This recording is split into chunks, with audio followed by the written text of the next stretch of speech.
Bonjour à toutes et à tous, bienvenue, troisième session de web séminaire en compagnie de Ludovic Renou de la société Triple Loot, Google Partner qui va nous présenter sur cette troisième session le référencement commercial. On part pour à peu près 45 minutes, 1 heure de présentation et d'échange. Vous connaissez le fonctionnement. Vous avez le petit module de conversation en bas à droite où vous pouvez passer toutes vos questions. Et à l'issue de la présentation de Ludovic, nous reviendrons au fur et à mesure sur les questions. En parallèle, par rapport aux 2 premières sessions qu'on a fait sur le référencement, comment l'optimiser, le découvert du référencement naturel et comment l'optimiser pour les destinations. Elles sont à présent en ligne sur la page YouTube justement de la page de la YouTube de la MOPA. Je vous remets le lien d'ailleurs, hop, copier-coller dans la conversation parce que vous avez un peu la playlist de tous les web séminaires qui ont été réalisés par la MOPA ces derniers mois. Ludovic, je te laisse la main, comme d'habitude, tu connais la maison. Je t'invite à juste peut-être recommencer par une petite rétro des 2-3 éléments qu'on a vus les dernières sessions. Et je coupe ma webcam, mon son, et je reprends la main avec toi pour les questions-réponses à l'issue du web séminaire. À tout à l'heure. Merci JB. Bonjour à tous. Bravo aux courageux qui viennent un vendredi. Les deux précédents web séminaires étaient un lundi. Je vais vous expliquer en 2 mots qui je suis. Donc je m'appelle Ludovic Renou. J'ai une agence de référencement à Cap-Breton. Le référencement, je pense que vous connaissez tous le principe, c'est la visibilité sur les moteurs de recherche. Et il y a 2 types de visibilité possibles sur les moteurs de recherche, si on simplifie. La première, c'est la visibilité gratuite, c'est-à-dire que vous vous positionnez sur les moteurs de recherche, mais vous ne donnez aucun euro à Google pour être visible, ce qu'on appelle le référencement naturel. C'était l'objet du deuxième web séminaire que vous pouvez retrouver en ligne sur le lien envoyé par Jean-Baptiste. Et là, on va parler de visibilité en référencement payant, c'est-à-dire que on parle d'un référencement qui consiste à payer Google lorsque quelqu'un clique vers votre site web. Donc, je vais vous donner plus d'infos là-dessus. Je pense que certains d'entre vous ont déjà dû l'expérimenter. On va parler donc de stratégie, de nouveautés sur la partie référencement commercial en partant du principe de base. Aujourd'hui, vous avez des internautes qui vous cherchent sur Google ou qui ne vous cherchent pas forcément, mais qui cherchent des mots-clés qui peuvent vous intéresser et vous avez envie de vous placer. Il y a le référencement naturel, il y a le référencement payant et on va voir que c'est quand même sensiblement différent. Alors, pour démarrer, je vais vous parler rapidement de parcours client, parcours voyageur dans notre cas, en vous présentant un outil qui est très sympa à montrer à vos élus. Les données, malheureusement, sont un tout petit peu obsolètes puisque c'est un outil qui a été sorti en 2014 par Google ou en 2015, et les données datent par contre de 2014. C'est une étude de plusieurs sites, alors dans notre cas là, de sites de tourisme, sites de voyage, en France, une étude de leurs statistiques Google Analytics afin de comprendre comment le parcours du client entre la découverte du site et l'achat en ligne s'est effectué. Et je pense que la première chose à comprendre quand on va parler de référencement commercial, c'est comprendre que le parcours client est complexe. Alors, vous entendez souvent parler de multicanal, entendez parler également de cross-device. Les rencontres e-tourisme arrivent, je pense on va employer ces mots-là une bonne centaine de fois en 2 jours. Le principe, on le voit là quand on regarde cette étude de Google, c'est qu'il y a en effet différents touch points, différentes interactions entre l'internaute et votre site web. Ces interactions, en plus, elles peuvent se faire avec différents appareils et surtout, elles se font avec différents canaux. On voit là dans l'étude de Google que au départ, en général, l'internaute va vous découvrir par le biais d'une recherche Google. Il va revenir avec d'autres recherches Google et là potentiellement par des canaux payants. C'est la petite pastille jaune qu'on voit en deuxième. Il a appris à vous connaître. Au départ, il vous a découvert en tapant promo vacances de Pâques. Et puis, il a découvert la destination Land, par exemple. Et du coup, il va faire une recherche en tapant vacances de Pâques Landes ou carrément Printemps des Landes, et qui est une opération sur le territoire landais au moment des vacances de Pâques. Et là, il va revenir sur votre site. Ensuite, il reviendra par le biais des réseaux sociaux, par le biais du trafic direct. Et puis, vous allez faire du retargeting avec lui, c'est-à-dire qu'il va vous voir constamment quand il visite des pages web. Donc, il va penser à aller convertir chez vous, et puis il va recevoir potentiellement un email de votre part parce qu'il n'a pas validé son panier, et au final, la transaction va se faire.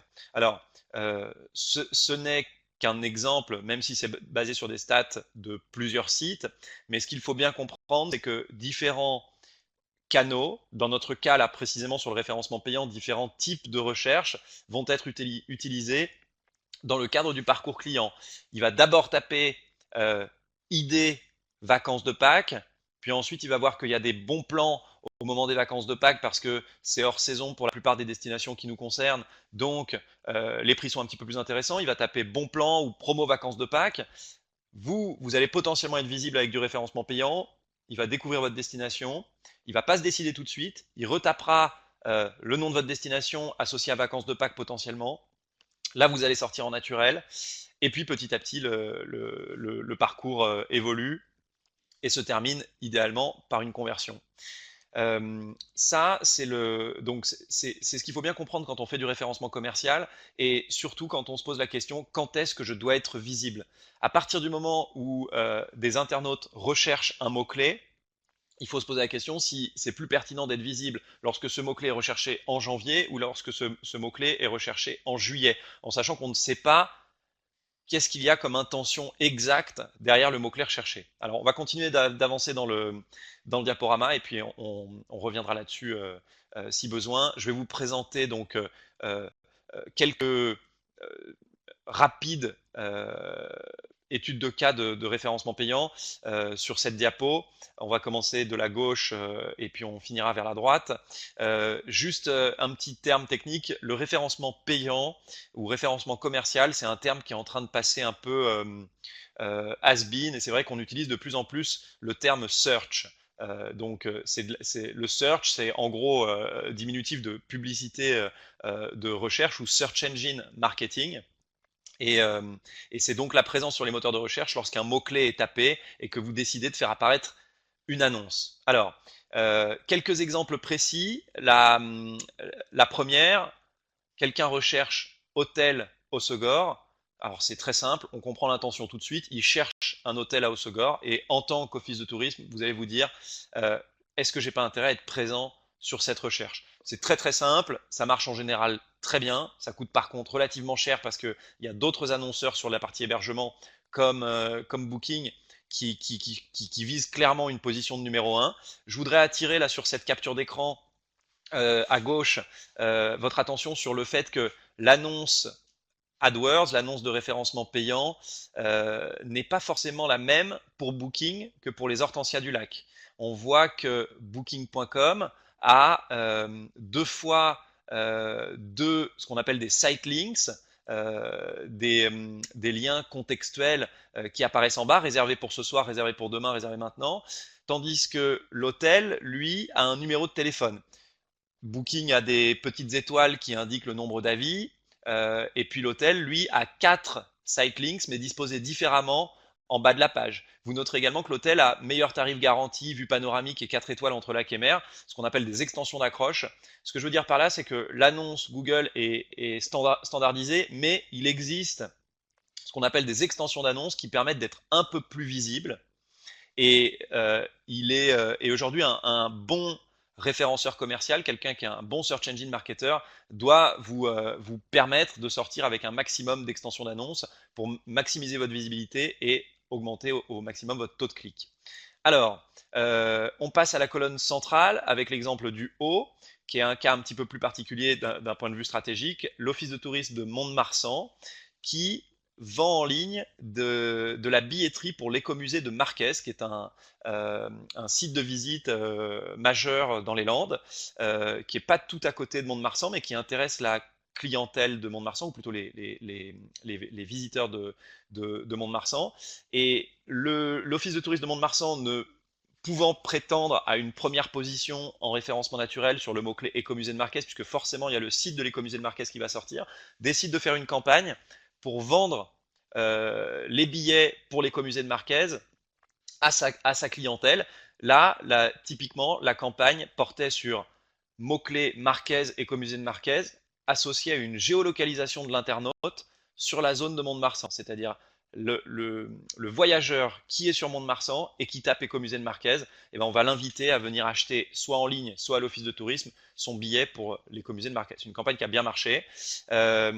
Je continue avec l'exemple en dessous. L'internaute tape chambre d'hôte sympa dans les Landes et le CDT des Landes apparaît et apparaît dans un cadre un petit peu particulier puisque c'est une campagne qui est menée en collaboration avec le label Clé Vacances où certes le CDT des Landes va avoir une chance de sortir en naturel sur ce mot-clé chambre d'Hôte-Land avec la totalité de l'offre sur le territoire. Mais là, la campagne porte sur un type de label spécifiquement, donc pour faire de la notoriété pour ce label, mais de la conversion également pour ce label. Voilà un autre type de campagne qui peut être étudié. Vous avez des prestataires en particulier qui sont dans une filière que vous avez envie de promouvoir et on va faire une campagne pour le promouvoir. Je voulais également vous parler du ciblage par appareil. Alors, on récapitulera toutes ces histoires de ciblage, mais vous avez à droite quelqu'un qui cherche des prédictions qui cherche carrément le site du CHOM, qui est un site de prédiction de marée, qui est la base des données de marée en France, et encore une fois le CDT des Landes qui apparaît en numéro 1 en référencement payant avec le site Plageland qui donne des informations sur la météo des plages et notamment les marées. Là, Plageland décide de sortir sur ce mot-clé qui porte sur Vieux-Boucau et sur lequel ils ne peuvent pas espérer sortir en référencement naturel parce que l'internaute a en plus tapé CHOM, donc il n'y a pas forcément de pertinence pour le CDT des Landes de sortir là-dessus. Va proposer donc son site plageland.info. Vous retrouvez les 4 site links qu'on avait vu tout à l'heure sur l'exemple Hôtel au Segor et une extension d'annonce encore un petit peu particulière. Vous voyez le petit icône de l'application Plageland en bas. C'est un lien direct pour aller télécharger l'application. En l'occurrence, ma recherche, je crois qu'elle a, alors je sais pas, mais là, elle a lieu, je pense, sur un iPhone. C'est une capture d'écran, je pense, de mon iPhone. Donc, ça veut dire que Google détecte mon appareil utilisé et va m'envoyer directement vers l'App Store pour télécharger l'application. Encore une extension d'annonce assez intéressante et un ciblage particulier puisque cette campagne-là cible des personnes qui sont en train d'utiliser un téléphone mobile sur le territoire landais et tape des mots-clés drapeau, baignade, météo, etc. Température de l'eau.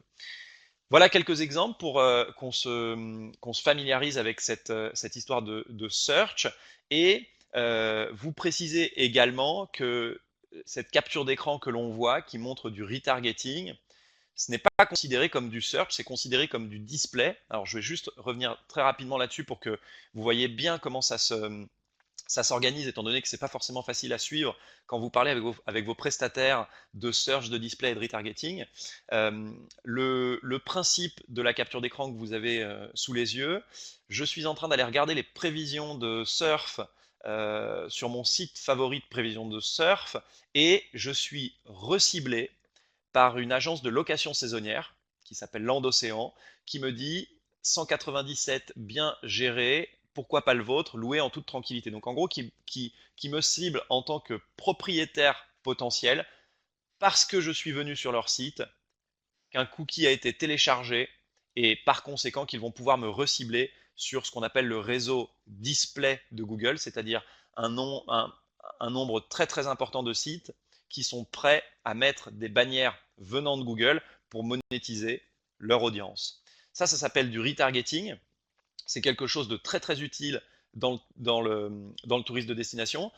Ce n'est par contre pas du search dans ce cas-là, puisqu'on est présent sur un site web qui est autre que Google et on va distinguer en gros que dès qu'on apparaît sous forme de bannière, que ce soit des bannières en format texte ou des bannières visuelles comme celle-ci, sur YouTube, sur Gmail ou sur tout le réseau de display Google, c'est-à-dire tous les sites partenaires de Google, on n'appelle pas ça du search. Le search, ou le référencement commercial, c'est vraiment uniquement lorsque des mots-clés sont tapés dans Google. Toutefois, je reparlerai de retargeting en fin de webinaire pour vous montrer qu'on peut croiser le retargeting avec des campagnes search à présent, et c'est quelque chose d'assez redoutable pour le tourisme de destination, donc on parlera de ça.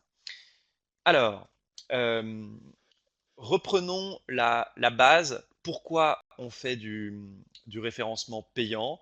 Alors, on fait du référencement payant tout d'abord parce que des internautes vous cherchent. Euh, les volumes sont, euh, les volumes sont très importants. Je prends un exemple très simple. Quelqu'un qui cherche vacances Pays Basque vous intéresse à partir du moment où vous êtes un territoire qui est qui est sur le Pays Basque.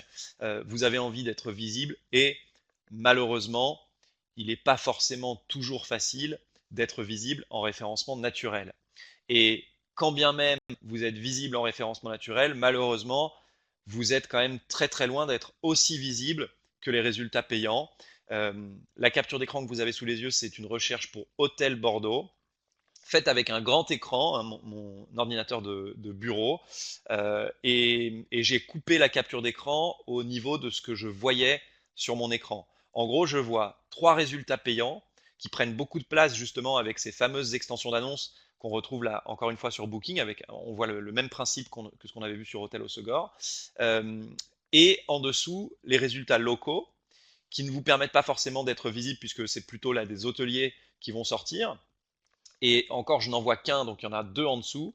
Et ce qui est intéressant, c'est que l'Office de tourisme de Bordeaux, qui est quand même cinquième en référencement naturel sur ce mot-clé-là, bon, bah, il va falloir que je scrolle pour retrouver ce résultat. Et c'est le cas pour aujourd'hui quasiment n'importe quelle requête dans le tourisme de destination, où il va falloir se poser la question de ma visibilité en référencement naturel et du fait que être présent en référencement naturel et en référencement payant va faire plus de clics. Ça, c'est absolument prouvé aujourd'hui. Le référencement naturel, même en étant numéro 1, ne permet pas d'avoir un taux de clic qui est de 100%, c'est-à-dire que vous n'avez pas tous les internautes qui vont cliquer sur votre résultat. Vous ferez de toute façon plus de clics en étant présent deux fois. Autre info de Google, mais qui est très compliqué à vérifier avec des tests, le fait qu'il y a une synergie entre référencement naturel et référencement payant. Google explique que si vous êtes présent en référencement naturel et en référencement payant, vous ferez plus de clics que la somme des clics que vous auriez pu faire en étant présent seulement en naturel, seulement en payant. C'est-à-dire que l'internaute, a priori, si on comprend son intention, se rend compte que vous êtes présent en naturel, présent en payant, et du coup, vous devenez un choix logique pour obtenir le clic de l'internaute. Euh, je, Lors du premier atelier, et on en avait reparlé lors du deuxième, je vous avais parlé d'un outil qui s'appelle Google Search Console qui permet de suivre la performance de son site en référencement vis-à-vis de Google et qui fournit notamment un outil qui s'appelle Search Analytics. Donc je vous invite à aller retrouver les diaporamas des premiers ateliers où on détaille ça un peu plus longuement. Ce rapport Search Analytics me permet d'obtenir des notions comme le nombre de recherches, comme le nombre de clics sur certains mots-clés sur une période de 3 mois. Et là, je vous donne des notions de taux de clic. C'est la colonne qui s'appelle CTR. CTR, c'est le click-through rate, donc taux de clic, nombre de clics divisé par nombre d'impressions, pour le site Tourismeland, le site du CDT des Landes.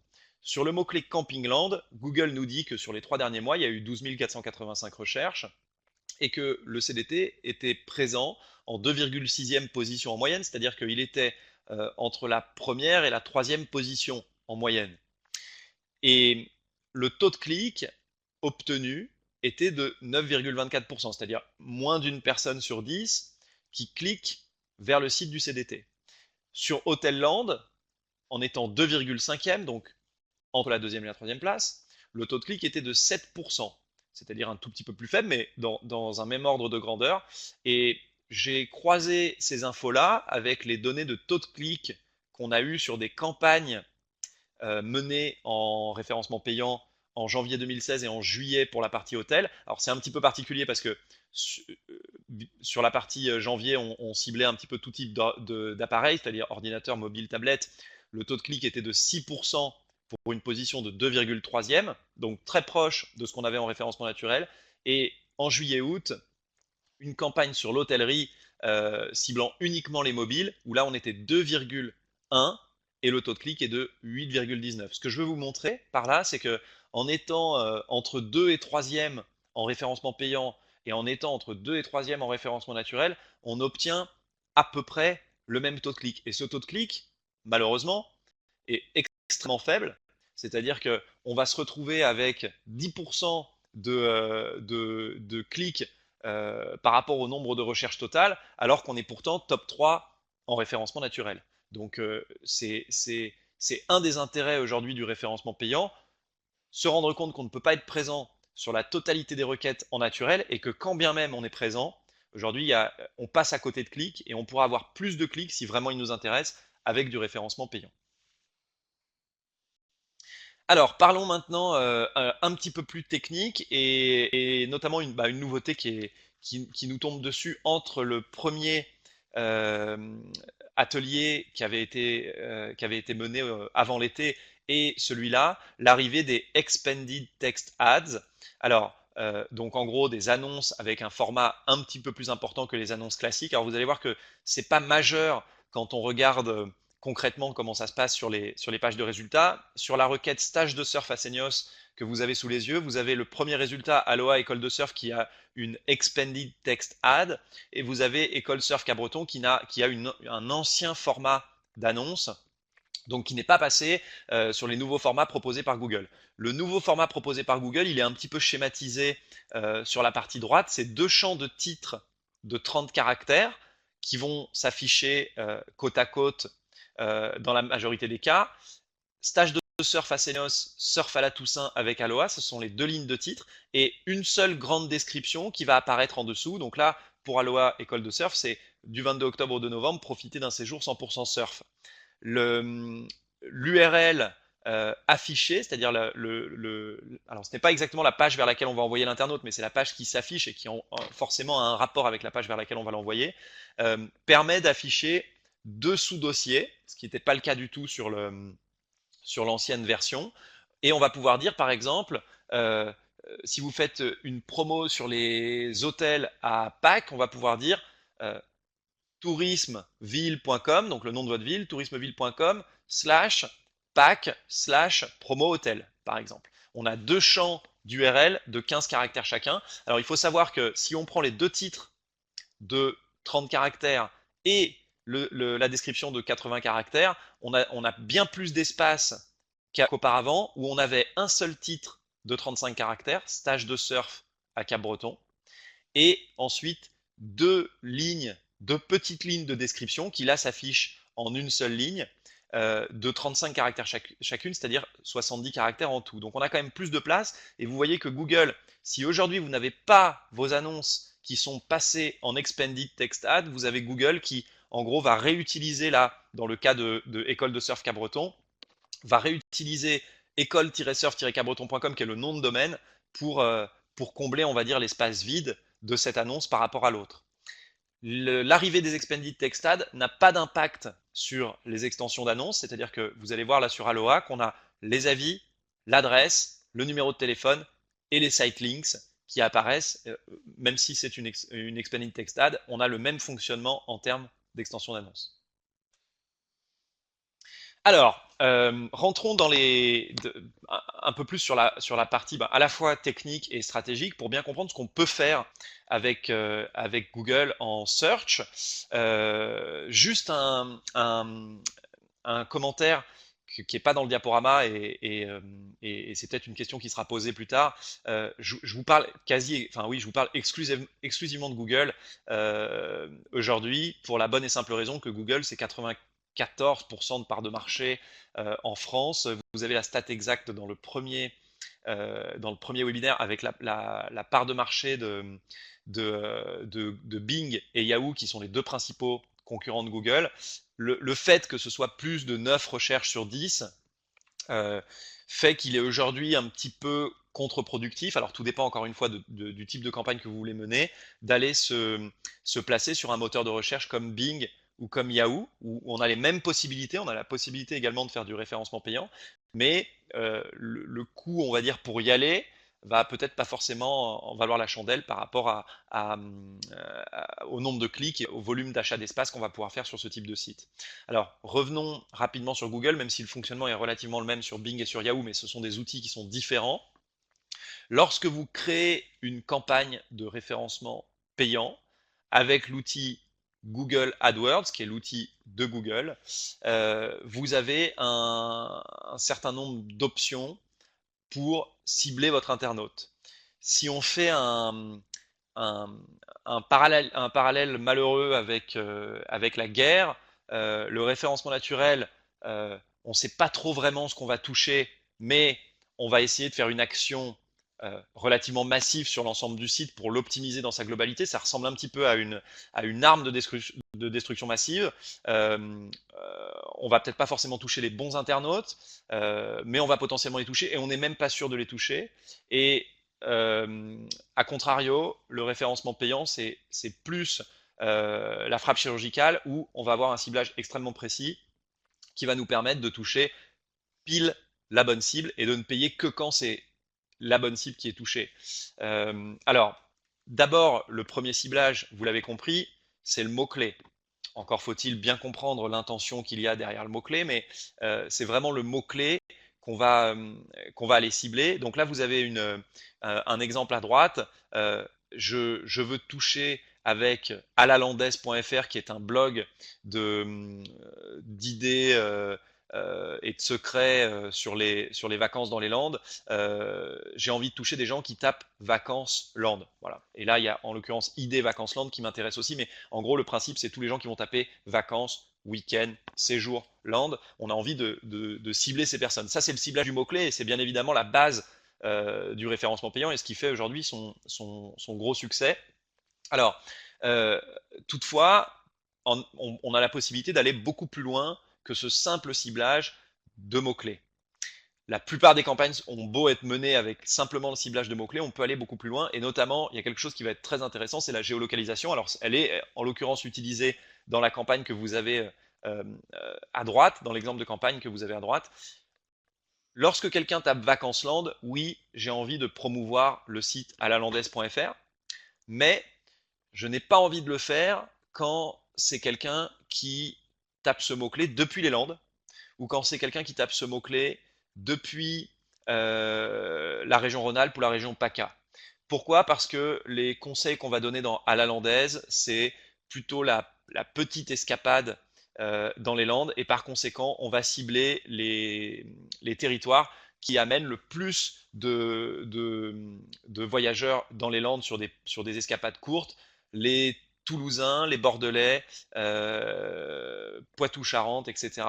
Et là, par exemple, euh, on a la vision de ce que va avoir un internaute à Poitiers lorsqu'il tape ID Vacances Land.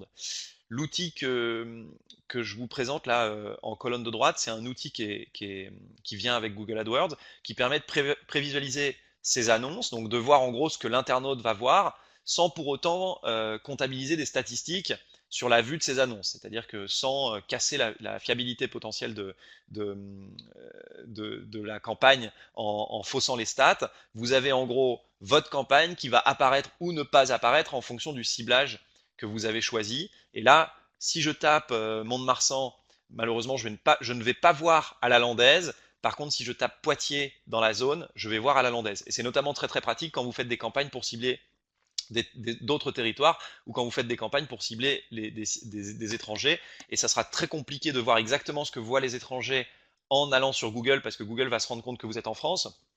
Par contre, ce sera possible de le faire avec cet outil de manière très simple. Alors, géolocalisation qui vient avec la langue, c'est-à-dire qu'on va pouvoir cibler certains utilisateurs d'une langue. Par exemple, vous avez envie de toucher un marché anglophone, mais sans forcément distinguer géographiquement des Scandinaves qui parlent anglais ou des Autrichiens allemands qui parlent anglais. Bon, bah là, typiquement, vous allez pouvoir cibler non pas par géolocalisation, mais par langue, et Google va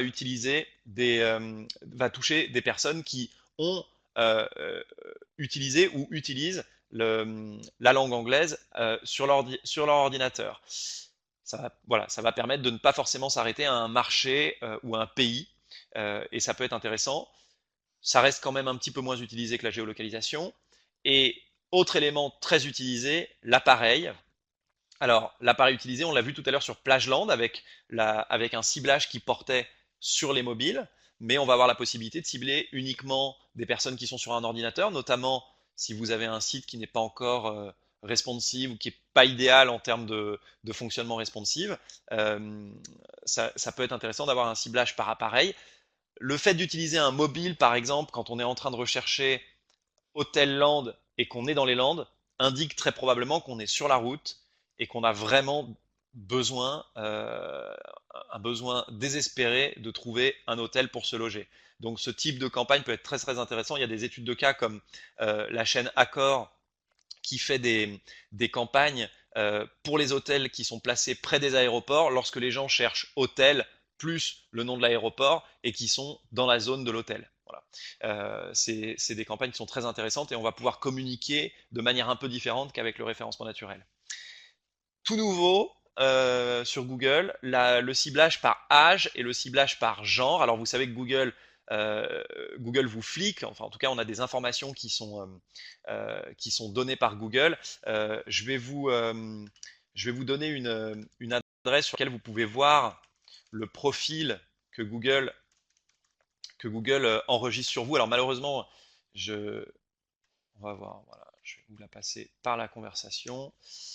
Euh, voilà, vous pourrez aller voir. Donc ça, ce sont des informations que Google collecte sur vous. Alors soit parce que vous avez un compte Google, soit parce que il en apprend sur vous au fur et à mesure que vous naviguez.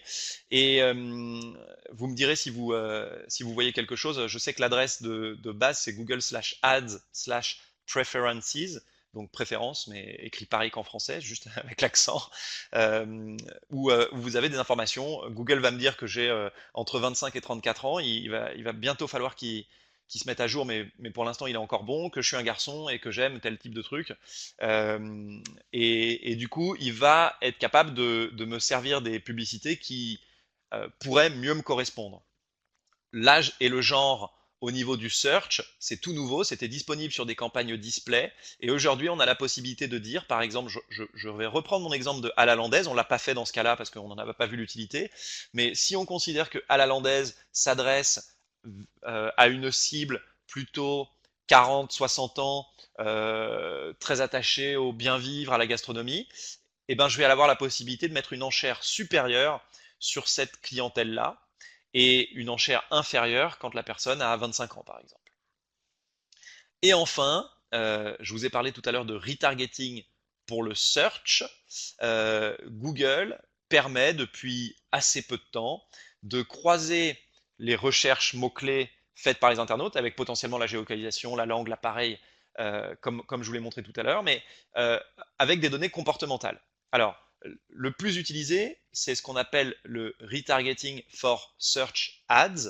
Donc, c'est un reciblage des internautes qui sont venus sur votre site et qui derrière vont taper un mot-clé. Alors, je vais vous donner un cas très simple.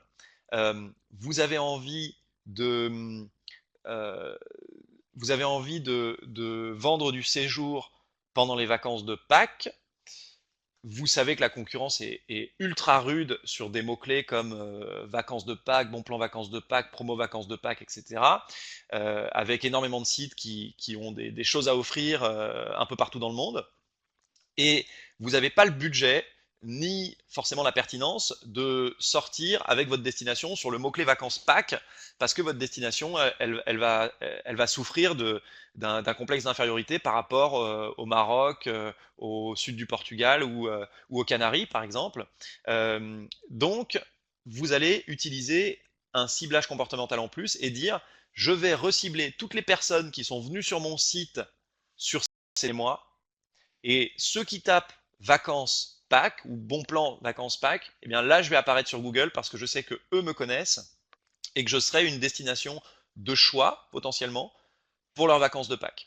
Voilà, ça c'est, on croise avec donc des données de retargeting, le fait d'être venu sur le site, mais on a la possibilité également de croiser cette information avec une base de données qu'on aurait uploadée sur Google. C'est la notion de Customer Match, qui est également une nouveauté sur Google. Donc là, par exemple, toutes les données clients que vous collectez sous forme d'adresse email, vous les fournissez à Google. Lui va faire un parallèle entre email et compte Google et va réussir à comprendre que c'est cet internaute que vous voulez cibler et non pas un autre internaute qui ne serait pas dans votre base de données. Donc un peu moins puissant en général que le retargeting parce que les bases de données ne sont pas forcément colossales dans le cas des sites de destination, mais néanmoins intéressant.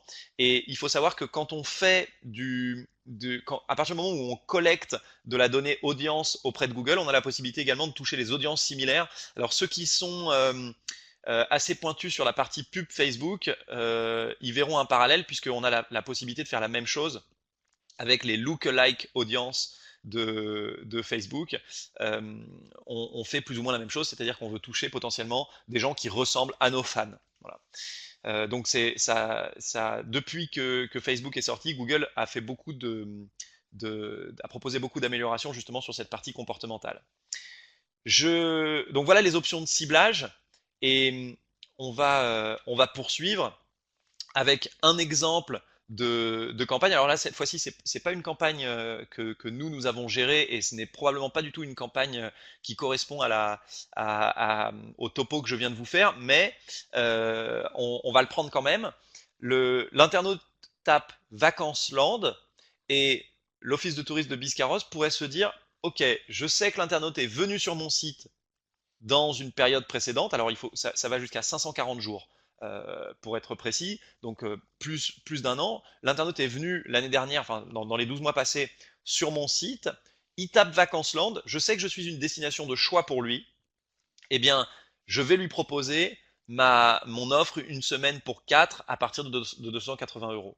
Il faut savoir que pour la partie retargeting, on a la possibilité de faire des ciblages qui sont très très précis, comme par exemple, l'internaute est venu sur ma section découvrir, mais par contre, il n'est pas allé dans ma section séjour ou dans ma section bon plan, donc il n'est pas au courant des offres. Donc je vais le recibler parce que je vois qu'il est à la recherche d'offres en tapant bon plan vacances ou promo vacances. Donc encore une fois, voilà, ce n'est pas forcément un exemple réel, puisque je ne sais pas s'il y avait ce ciblage de retargeting pour cette campagne, étant donné que je ne l'ai pas géré, mais en tout cas, ça pourrait être l'idée dans ce cas-là. Alors,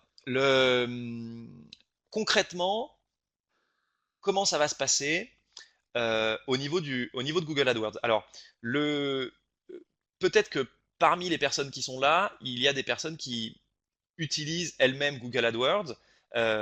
C'est très très rare de voir des sites de destination, enfin des offices de tourisme ou des comités départementaux de tourisme qui gèrent eux-mêmes les campagnes AdWords pour la bonne et simple raison que l'outil qui se veut d'une certaine manière relativement simple, c'est-à-dire que Google vous envoie des coupons, par exemple, en disant allez-y, vous allez faire un test, est un outil qui est extrêmement sophistiqué et alors c'est mon point de vue, il est potentiellement biaisé, mais je pense qu'il est aujourd'hui compliqué d'internaliser la gestion des campagnes AdWords.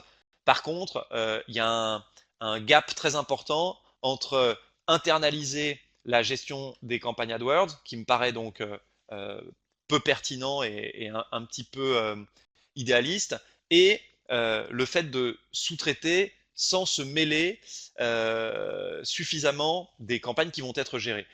Je pense qu'il faut que toute la partie stratégique soit managée par vos soins, quitte à ce que votre prestataire soit force de proposition, mais vous connaissez vos prospects et vous savez ce qu'ils cherchent et quand. Donc l'idée, c'est vraiment de se dire dans quelle mesure vous pouvez répondre à ces 4 questions. Quel est mon objectif? On va se rendre compte qu'il y a plein de choix en termes de campagne de référencement payant. Est-ce que j'ai envie de faire connaître ma destination, donc plutôt un objectif de notoriété? Est-ce que j'ai envie de faire venir du monde pendant les vacances de Pâques? Ou est-ce que j'ai envie de booster la fréquentation de camping. Camping n'est peut-être pas un très bon exemple parce qu'ils n'ont pas forcément besoin d'être boostés en ce moment, mais booster la fréquentation de mes chambres d'hôtes, par exemple, parce que je vois que d'année en année, elles sont un petit peu moins remplies. Donc, bien choisir son objectif et se poser la question du budget, parce que il y a la possibilité derrière de faire plusieurs types de campagnes et d'utiliser plusieurs tactiques, comme on a vu doubler les campagnes d'un système de retargeting avec potentiellement des annonces qui peuvent être différentes. Euh, L'important, je pense, c'est d'essayer de dépenser le plus gros montant de votre budget en achat de clics. Parce que c'est les achats de clics qui vont vous rapporter vos objectifs, hein, que ce soit des réservations, de la notoriété, etc., plutôt que de les dépenser en honoraires. Donc il faut essayer de trouver un bon équilibre entre achat de clics d'une part et ingénierie, conception, gestion des campagnes d'autre part. La question qui est très très régulièrement posée, c'est la suivante. Euh, Combien je dois mettre? Alors, c'est une question qui est un peu délicate parce que contrairement à l'achat d'un 4 par 3 à l'entrée de votre destination, AdWords n'est pas forcément un coût fixe. Vous pouvez dire par exemple que vous avez envie d'être visible sur le mot-clé vacances pack, qui est un mot-clé qui va coûter cher et qui va être extrêmement recherché. Vous avez envie d'être présent sur ce mot-clé-là. Par contre, vous avez un budget qui n'est pas très important. Eh bien, tant pis, on va mettre un garde-fou pour ne pas dépenser plus que le budget prévu. Et Google va décider de nous faire apparaître un certain nombre de fois dans la journée pour ne pas dépasser ce montant budgétaire qui est prévu. Donc, dites-vous qu'il n'y a pas forcément un budget pour un tel mot-clé ou pour telle campagne. Par contre, il faut penser au point qui est juste au-dessus, se dire que voilà, si vous avez 500 € de budget à mettre sur AdWords, il va falloir que ce soit une campagne qui soit extrêmement, extrêmement simple pour qu'elle ne coûte pas cher en termes en honoraires. Voilà, s'il y a un budget minimum pour faire une campagne AdWords, je pense que 500 c'est vraiment le plus gros minimum parce que le temps de penser à la stratégie, monter les campagnes et derrière avoir un petit peu de reporting sur les campagnes, voilà, il faut pas que tout parte en honoraires auprès du référenceur avec qui vous travaillerez. Pensez également à la cible, justement parce qu'il y a des possibilités de ciblage qui sont relativement avancées au-delà du mot-clé. Donc, certes, cette personne recherche un mot-clé, mais est-ce que je peux être plus précis par âge, par genre? Est-ce que j'ai envie de recibler uniquement des personnes qui sont venues sur mon site, mais qui n'ont pas vu telle ou telle page? Voilà. Et puis, enfin, également important stratégiquement, quelle est la visibilité souhaitée? Est-ce que j'ai intérêt à être présent toute l'année? Est-ce que j'ai intérêt à être présent seulement à certaines périodes de l'année sur tel ou tel mot-clé? Est-ce que j'ai envie d'être visible tout en haut? Est-ce que j'ai envie d'être visible tout en bas? Là, on a Christelle qui vient de se connecter. Je suis désolé Christelle, mais du coup je te vois, donc je cite un exemple qu'on a mené en commun. Christelle qui souhaitait booster l'hébergement dans sa destination qui est au cœur des Landes, dans une région qui s'appelle la Chalosse, et qui n'est pas forcément la région la plus recherchée sur les Landes, puisque c'est principalement la côte. Et bien sur des mots-clés vacances Landes, on a choisi de viser une position relativement basse, donc en troisième ou quatrième position tout en haut, néanmoins, donc après potentiellement un booking ou après Biscarrosse qui va sortir numéro 1 ou numéro 2. Et cette stratégie permet d'être vu, mais de ne pas forcément capter tous les clics et notamment les clics de curieux qui se disent bah, je vais cliquer sur le premier résultat. Donc de se forcer d'avoir des gens qui ont regardé quand même les résultats avant de cliquer et de payer moins cher le clic puisqu'on n'est pas tout en haut. Alors, on va s'approcher de la conclusion parce qu'il est 11h44 et je voudrais vous parler rapidement de ce qu'on récupère comme information sur Google AdWords. Alors, vous m'excuserez pour la, la capture d'écran qui est un peu fade, tout simplement parce que ce sont des campagnes qui ont été mises en pause. Alors là, on a l'interface Google AdWords. L'interface Google AdWords, je pense qu'il faut que vous demandiez à y avoir accès. La plupart aujourd'hui des agences qui sont spécialistes de web marketing vont utiliser votre compte Google pour monter les campagnes de manière à ce que vous puissiez accéder aux statistiques. Il faut savoir qu'on peut accéder également aux statistiques depuis Google Analytics et je crois savoir qu'il y a eu un web séminaire sur Google Analytics, donc vous pouvez avoir des informations là-dessus. Je ne sais pas si on y parlait spécifiquement de l'analyse de campagne, mais on peut analyser les campagnes sur Google Analytics. Là, on est sur l'interface Google AdWords et Google AdWords va me donner des infos. Alors, il va me donner un nombre extrêmement important d'infos, mais je vais vous en donner quelques-unes. Alors, c'est une campagne menée par le CDT des Landes la, sur la partie surf, donc les Landes, départements attractifs en termes de surf. Et là, l'idée, c'est de faire venir des touristes qui veulent apprendre le surf dans les Landes. Et on va cibler plusieurs pays. Donc là, vous avez dans le nom de la campagne, euh, AL qui correspond à l'Allemagne, NL aux Pays-Bas, FR à la France.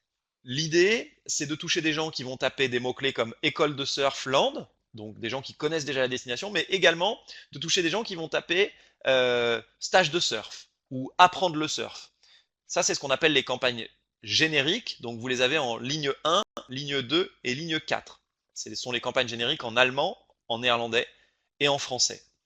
Alors, euh, la stratégie, typiquement, pour illustrer un petit peu ce qu'on expliquait, c'est de se dire, sur les campagnes génériques, on a potentiellement envie d'être moins visible que sur des campagnes plus précises où l'internaute connaît déjà la destination dans laquelle il veut aller. C'est la ligne 3 avec la campagne surf en français, plus ville. Par exemple, quelqu'un qui tape stage de surf au Segor, on a envie d'être très très visible pour lui proposer la liste des écoles de surf, qui puisse comparer et qui puisse booker son stage.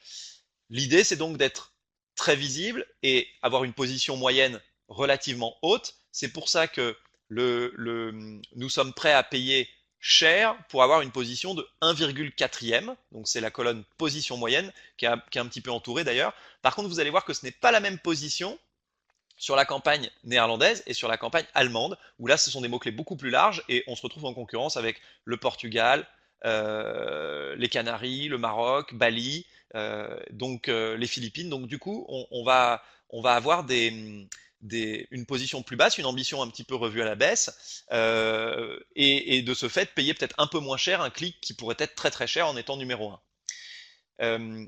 Le AdWords va vous donner des informations donc sur le coût par clic, va vous donner des informations sur le taux de clic. Donc on voit que plus on est haut, plus on est cliqué. On a 10% de taux de clic avec la campagne sur les villes en français, alors qu'on est à 2,70 ou 3% de taux de clic sur la campagne générique en allemand ou en néerlandais. Et enfin, je voulais vous donner des informations sur les 4 colonnes qui ont été entourées là dans cet exemple, qui sont souvent mal connues. C'est les notions de taux d'impression. Quand vous faites une campagne sur Google, vous la faites pour être vue, et le taux d'impression va vous dire quel est le nombre de fois où vous avez été vu par rapport au nombre de recherches qu'il y a eu. Et là, vous allez voir que le taux alors, on va parfois avoir un taux d'impression qui est limité à cause du budget. C'est la colonne la plus à droite, taux d'impression perdu à cause du budget. Vous allez voir que là, sur ces campagnes, on perd très très peu d'impression sur le budget, c'est-à-dire que le budget correspond globalement à l'ambition qu'on avait en termes de visibilité. Mais vous allez remarquer que sur la campagne allemande et sur la campagne néerlandaise, les deux premières lignes, le taux d'impression perdu, avant-dernière colonne, est très très élevé. 83% pour la campagne allemande, 57% pour la campagne néerlandaise. Là, on a une indication du nombre de recherches sur lesquelles on n'a pas pu apparaître. Et on n'a pas pu apparaître, non pas à cause du budget, parce qu'on a le budget, mais à cause du classement. Et le classement correspond à deux choses, votre position moyenne et également votre score de qualité. Ça va me permettre de vous amener à la conclusion. La position moyenne, c'est la position à laquelle on est visible lorsque les gens cherchent et nous voient. Donc là, vous voyez qu'on a une position moyenne de 3,3e ou 3,1 sur le Pays-Bas, enfin Allemagne, Pays-Bas respectivement. Cette position, on l'a souhaité, cette position basse, on l'a souhaité parce qu'on a mis une enchère qui est un petit peu plus faible que nos campagnes un peu plus précises comme la campagne sur les villes. Donc on a souhaité d'être moins visible. Malheureusement, en étant moins visible, en étant 3,1 au lieu de 1,4, on se heurte au fait que décide de n'afficher qu'une seule pub et non pas 4 pubs, et par conséquent de ne pas être visible. Et ça, c'est quelque chose qui est très très méconnu en général par les personnes dans les OT et les CDT qui justement accompagnent leurs agents sur ces campagnes. C'est une problématique qui est très très importante. Attention, en baissant l'enchère, qui peut être une stratégie tout à fait valable, on peut se risquer au fait d'être moins visible. Et il y a également un point qui est important, c'est que la position moyenne n'est pas le seul facteur de perte d'impression. Je vous ai parlé très très rapidement là, à l'instant de score de qualité. Google va donner à vos campagnes un indice sur la qualité de celle-ci. Alors, je vais vous donner un exemple très simple, autre que le surf, même si il se trouve que ça marche aussi là pour cet exemple sur l'Allemagne et sur les Pays-Bas. Si vous êtes un territoire relativement peu connu, mais qui est à proximité d'un territoire qui est très connu, et que vous avez envie, par exemple, de vous appuyer sur ce territoire qui est très connu, euh, je, je, je pense à un exemple le 64 où la partie Pays Basque, Côte Basque, a beaucoup beaucoup de notoriété, énormément de recherches, et la partie Béarn, un peu plus à l'intérieur des terres, plus côté Pyrénées, est un petit peu moins connue. Et par conséquent, quand on mène des campagnes pour le Béarn, on se pose la question de sortir sur des mots-clés comme Pyrénées, qui est un terme géographique un peu plus connu, mais qui ne porte pas uniquement sur le Béarn, puisqu'on va voir après le 65 notamment, qui est au cœur des Pyrénées. Donc, on va vouloir sortir sur un mot-clé comme week-end Pyrénées, vacances Pyrénées, activité Pyrénées, quelque chose comme ça. Et dans ce cas-là, il est tout à fait pertinent de s'appuyer sur le mot-clé connu qui est Pyrénées, parce qu'on est le Béarn et qu'on est quand même proche des Pyrénées. Mais si je suis les Pyrénées et que j'ai envie de sortir sur des recherches comme week-end dans les Alpes, en me disant l'internaute est basé à Toulouse, il cherche les Alpes, je vais essayer de le ramener dans les Pyrénées, ce qui est tout à fait possible et tout à fait pertinent d'un point de vue stratégique, il est possible que ça bloque au niveau du taux d'impression parce que Google va se rendre compte que vous parlez des Pyrénées, or que l'internaute cherche les Alpes et il va préférer potentiellement ne pas vous afficher plutôt que de vous afficher au risque de ne pas satisfaire son internaute. C'est-à-dire que Google, euh, à qui on peut attribuer malheureusement parfois un côté très très proche de son argent, et c'est clair que AdWords c'est quasiment tout le chiffre d'affaires de Google, enfin c'est la machine qui fait tourner Google, et ben pourtant malgré ça il va privilégier la qualité des résultats plutôt que de mettre une annonce qui potentiellement ne va pas forcément plaire à l'internaute. Euh, voilà, point intéressant, relativement avancé que cette question du taux d'impression. J'ai essayé donc de faire un tour rapide du référencement payant. C'est assez compliqué, surtout qu'on peut vite tomber dans la partie technique, mais je pense que votre rôle, c'est de maîtriser la partie stratégique, de savoir exactement ce que vous voulez en termes de ciblage, et ensuite de vous adosser à quelqu'un qui fait ça toute la journée et qui sera capable de retranscrire votre stratégie en campagne, techniquement, et de les optimiser derrière.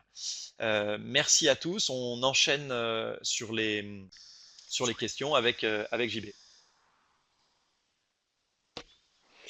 Merci Ludo. On voit qu'on a passé un cap au niveau vocabulaire, au niveau technique, au niveau expertise.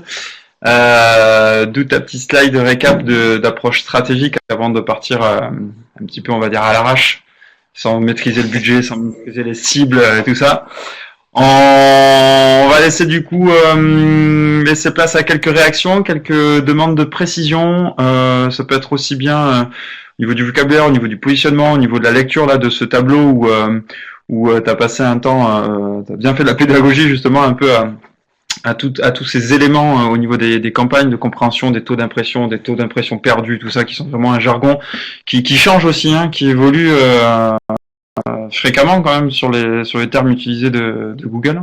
Ouais, oui, alors notamment, j'en ai pas trop parlé, mais dans l'analyse de la performance, on cherche à comprendre avec Google. C'est vrai que c'est un avantage dont j'ai pas forcément parlé, mais aujourd'hui le problème d'une pub papier, c'est qu'on a du mal à la traquer, on a du mal à mesurer vraiment la performance d'une pub papier, alors que Google va essayer, lui, de bosser comme un fou pour vous fournir un maximum d'infos sur le retour de la performance. Et ce qu'il essaye de faire de plus en plus, c'est d'essayer de savoir que JB sur son iPhone dans son canapé, ou JB sur sa tablette en vacances, ou JB à la Mopa sur son ordi, c'est la même personne, et que cette personne, elle vous a trouvé, et elle vous a trouvé par le biais d'une pub Google quand elle était sur son iPhone, et derrière elle a acheté son séjour avec sa tablette à la maison. Et que c'est le même JB et que par conséquent, l'argent investi dans la campagne AdWords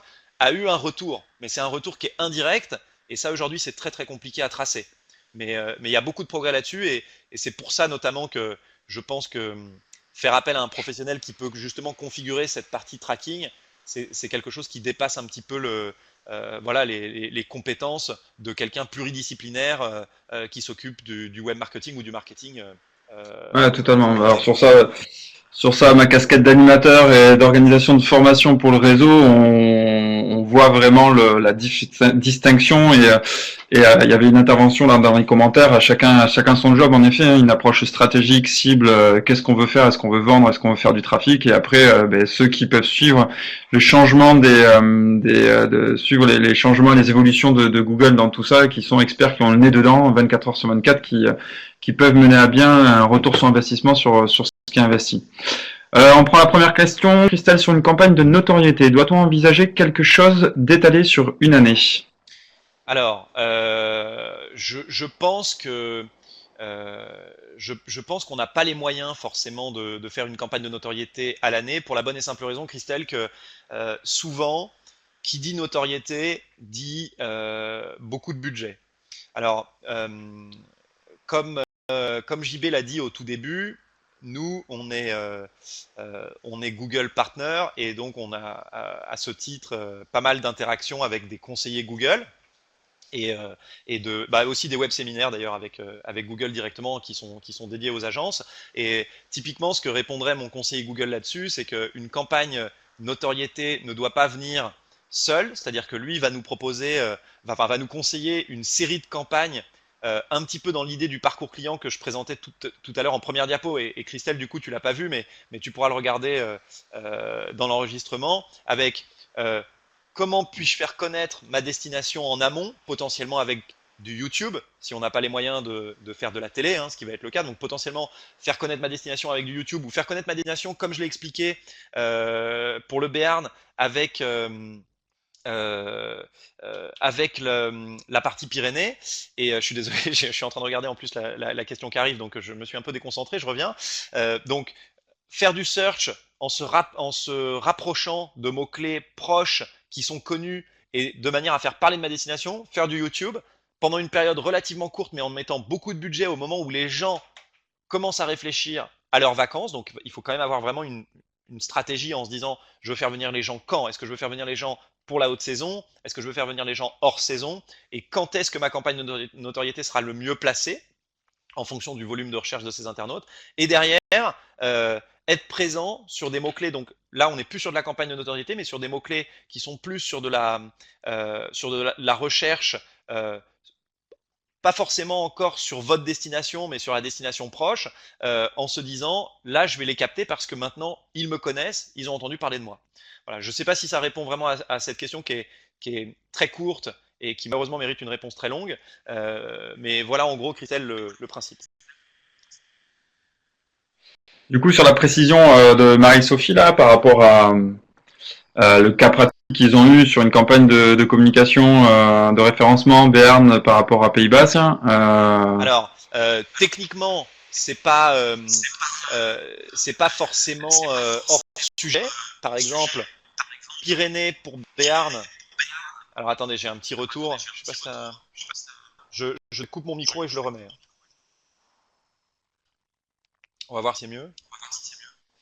C'est pas mieux, mais c'est pas grave, je continue comme ça. Euh, donc, Marie-Sophie, en gros, l'exemple sur Pyrénées et Béarn.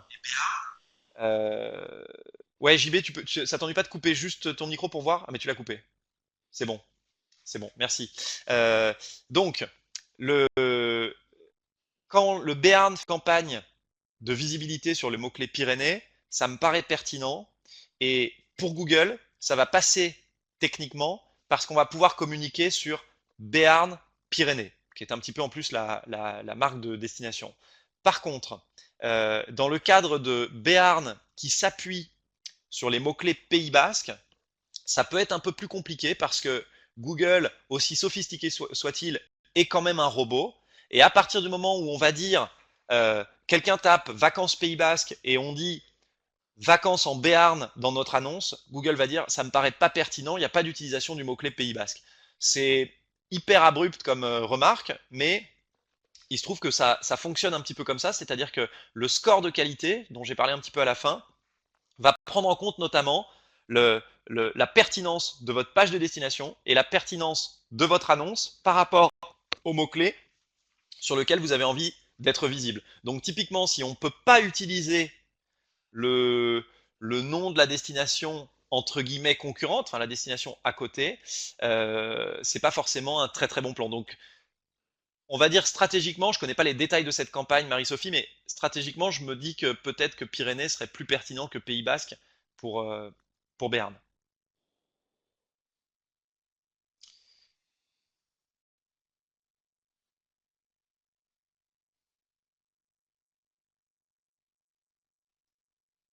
Je fais juste une remarque sur le retour de Christelle qui nous dit que c'était lié à la mise en ligne du futur site. En effet, là typiquement vous mettez un site en ligne qui s'appelle Land Chalos, vous vous raccrochez donc à la destination Land qui elle est très recherchée et vous avez envie de promouvoir la destination Chalos. Je pense qu'une campagne search sur des mots-clés land qui durent quelques semaines, voire quelques mois avec la sortie du site peut être totalement pertinente parce que là encore, un petit peu à la manière d'un Béarn-Pyrénées, c'est Béarn la destination un peu moins connue, Pyrénées la destination très connue et en gros on s'appuie là-dessus et on peut communiquer sur les deux parce que vous allez communiquer forcément sur Lanchalos puisque vous appelez votre destination Lanchalos.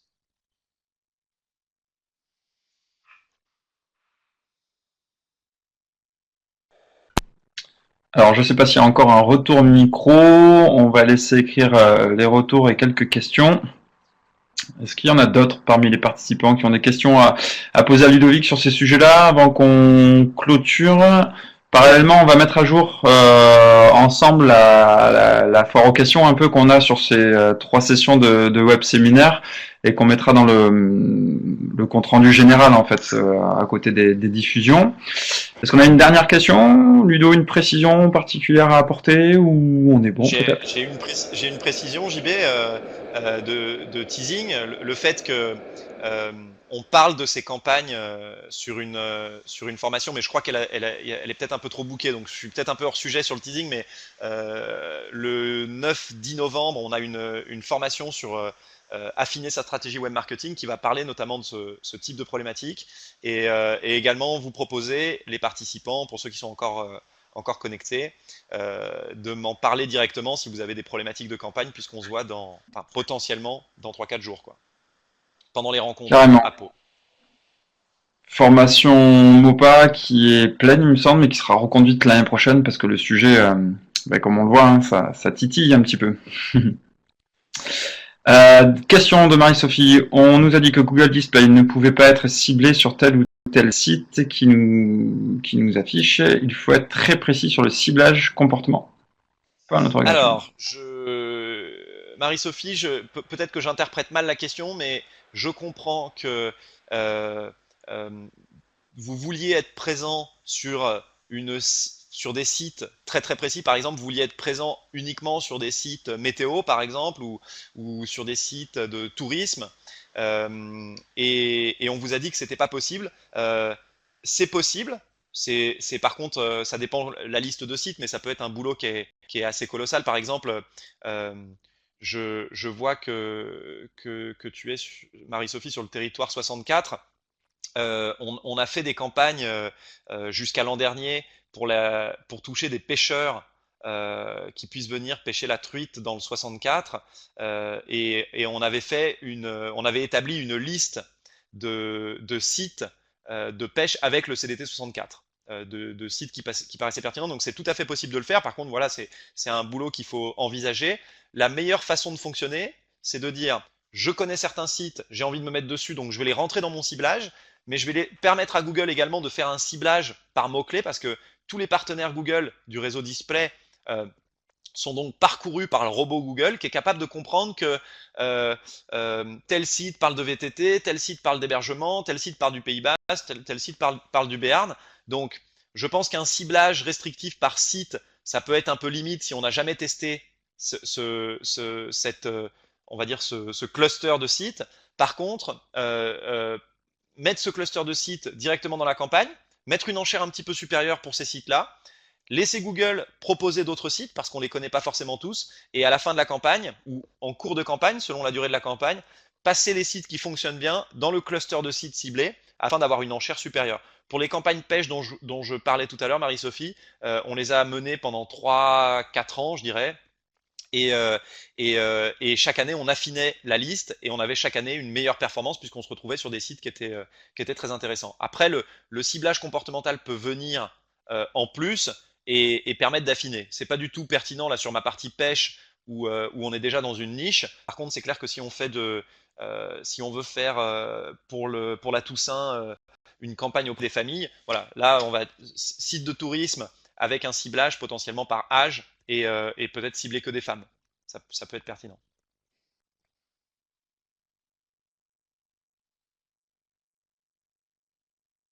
Attends, JB, t'as plus de micro. Ding dong, bien vu.